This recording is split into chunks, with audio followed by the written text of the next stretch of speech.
Wa qala al-musannifu rahimahullah ta'ala wa nafa'ana bihi wa bi'ulumihi fid dharain amin. Saudara-saudara di semester 3 PBSI dan akuntansi baik sore maupun pagi, kita daring tentang amalan Ahlussunnah wal Jamaah atau amalan Nahdlatul Ulama yang ketiga, yakni tentang sampainya pahala kepada orang yang meninggal. Kalau dalam bahasa Jawa namanya adalah kirim doa. Artinya mereka melakukan sebuah amalan-amalan, kemudian niat doanya, istighfarnya digunakan untuk orang yang sudah meninggal, didoakan atau dibacakan istighfar, atau bersedekah untuk orang yang sudah meninggal. Ada pertanyaan yang mendasar. Apakah boleh menghadiahkan pahala kepada orang yang meninggal? Jawabannya adalah boleh. Apakah sampai menyampaikan pahala kirim doa kepada orang yang meninggal? Jawabannya sampai. Karena sampai hari ini tidak pernah kembali. Apakah ada manfaatnya? Yang jelas ada. Karena yang dibaca, yang dilakukan adalah kebaikan. Dan kebaikan akan dibalas dengan kebaikan. Sementara ada yang berpendapat dan mempermasalahkan tentang ini, yakni mengangkat sebuah ayat tentang bahwa orang itu tidak akan mendapatkan sesuatu kecuali apa yang dikerjakan, yaitu dalam surat An-Najm ayat 39. Wa allaisa lil insani illa ma sa'a, dan bahwa seseorang manusia tiada memperoleh selain apa yang diusahakan. Ayat ini kita jawab dengan beberapa jawaban, bukan hanya satu dalil. Jawaban pertama adalah menurut ahli tafsir, cara menafsirkan ayat ini, bahwa ayat ini adalah ayat yang sudah dinasah, dihapus dengan ayat yang kedua walaupun masih ada.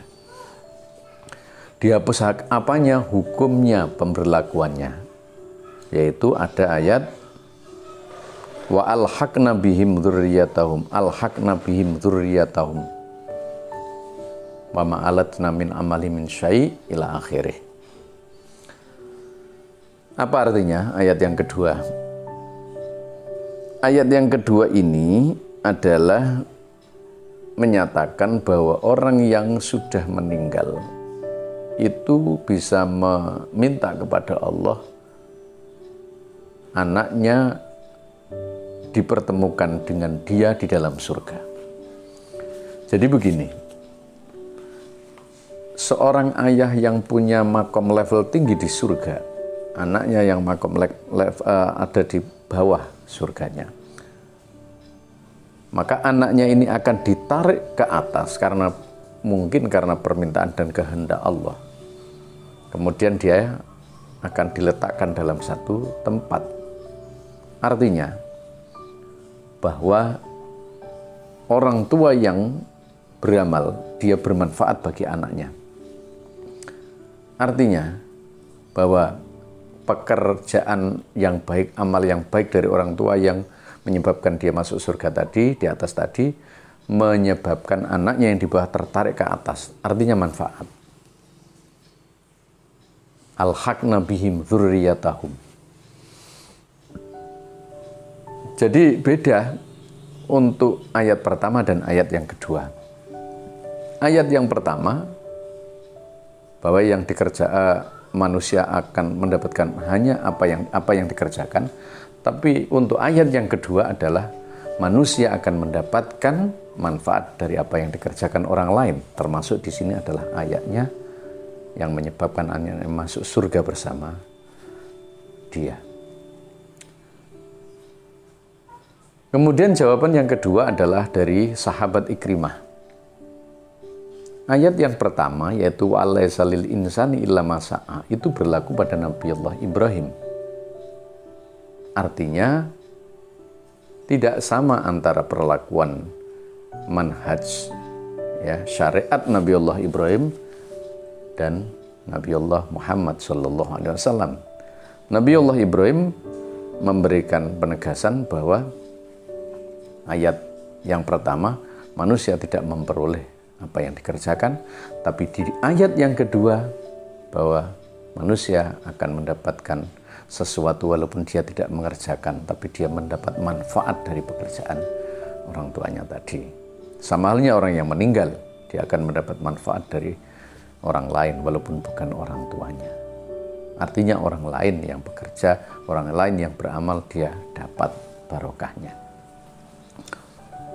Yang ketiga, wa allaisa lil insan, kata-kata insan itu artinya adalah manusia. Manusia di situ menurut Syekh Muhammad Al-Arabi, uridul insan al-kafir.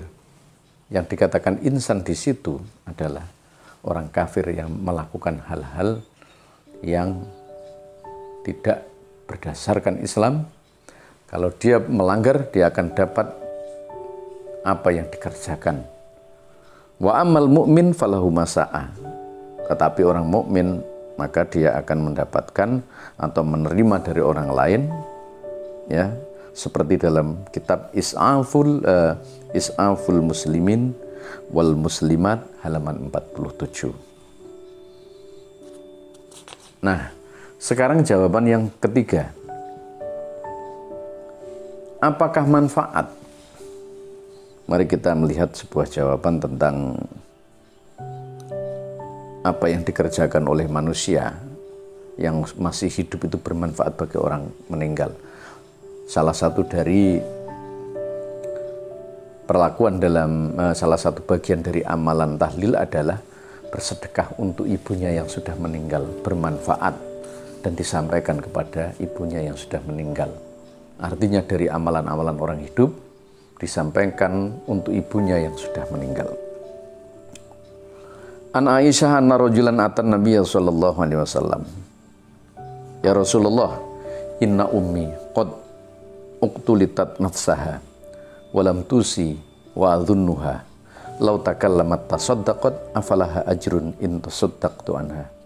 Ya Rasulullah, ibu saya meninggal mendadak mungkin di sini. Tetapi beliau tidak memberi nasihat kepada saya. Tapi saya berprasangka andaikan beliau bisa bicara, andaikan beliau bicara mungkin beliau akan sedekah. Lalu bagaimana kalau saya sedekah dan saya sampaikan kepada ibunda yang tidak punya kesempatan untuk bersedekah itu? Rasulullah menjawab, "Na'am, benar, boleh." Artinya boleh. Artinya dari ayat hadis ini menyatakan bahwa apa yang kita sedekahkan kepada orang yang meninggal, insya Allah akan diterima. Dan menurut syariat Rasulullah sendiri melegitimasi boleh. Maka tidak ada hal yang menyatakan larangan. Bahkan mari kita lihat logikanya. Kenapa orang meninggal itu disolatkan?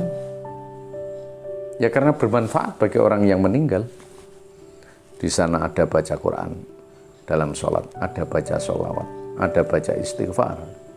Dan semuanya itu bermanfaat bagi yang sudah meninggal. Kalau tidak ingin mayit itu mendapatkan pahala, maka tidak mungkin, maka tidak usah disolati, karena sholat itu bermanfaat bagi orang yang meninggal. Tidak ada satupun larangan mendoakan, ya, niat untuk mengirimkan Fatihah, niat untuk mengistighfarkan orang tua. Semuanya yang dilakukan oleh para warga Nahdlatul Ulama dan Ahlus Sunnah wal Jamaah mempunyai dasar dalil yang jelas, yang sulit untuk dibantah. Hanya orang-orang yang kadang tidak paham tentang dalil itu. Mari kita mencoba bersama-sama untuk belajar supaya kita menjadi orang yang bijaksana. Bahkan para mahasiswa-mahasiswa pun akan cerdas menyikapi ini sehingga timbullah sebuah kerukunan dan perdamaian. Terima kasih. Wallahul muwaffiq ila aqwamit thoriq. Wassalamualaikum warahmatullahi wabarakatuh.